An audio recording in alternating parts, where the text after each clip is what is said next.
بسم الله الرحمن الرحيم maanta oo ay taariikhdu tahay 17kii bishii Maarso sanadka 2018 waxa kulan aan caadi ahayn isugu yimi guddiga joogtada ah ee golaha aqalka sare ee baarlamaanka federaalka Soomaaliya oo shir gudoominayay gudoomiyaha golaha aqalka sare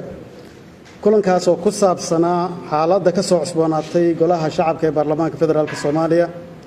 golaha aqalka sare wuxuu gudoonsaday inuu ka qayb qaato xal u raadinta khilaafkaas sidaa daraadeed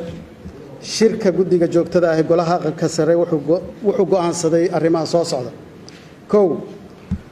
guddiga joogtada ah ee golaha aqalka sare wuxuu ugu baaqayaa dhammaan qaybaha kala gedisan ee bulshada Soomaaliyeed iyo hay'adaha dawladda in la ilaaliyo xasiloonida deganaanta dalka gaar ahaan arrimaha ka soo cusboonaaday golaha shacabka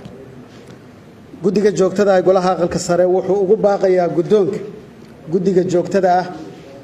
dhammaan xubnaha golaha shacabka wuxuu ka codsanayaa in ay ka wada shaqeeyaan xasiloonida golaha iyo in wixii khilaaf ah ee ka dhex jira xubnaha golaha shacabka lagu xalliyo si waafaqsan dastuurka iyo xeer-hoosaadka golaha shacabka guddiga joogtada ah ee golaha aqalka sare wuxuu gudoonsaday isagoo gudanaya waajibaadkiisa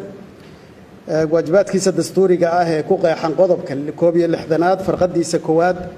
inuu magacaabo guddi ka qayb qaata xallinta khilaafka soo kala dhex galay golaha shacabka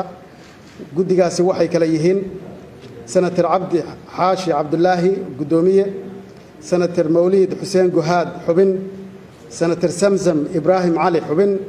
senator cabdi xasan cawaale qaybdiid xubin senator maxamuud axmed maxamuud mashruuc xubin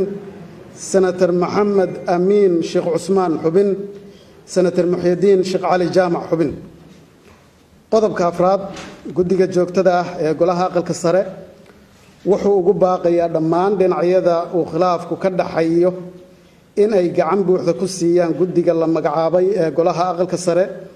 sidii xaaladda ka taagan golaha shacabka loogu soo celin lahaa xasiloonidii iyo deganaanshihii uu ku sugnaa golaha shacabku in khilaafka ka hor waa mahadsantiin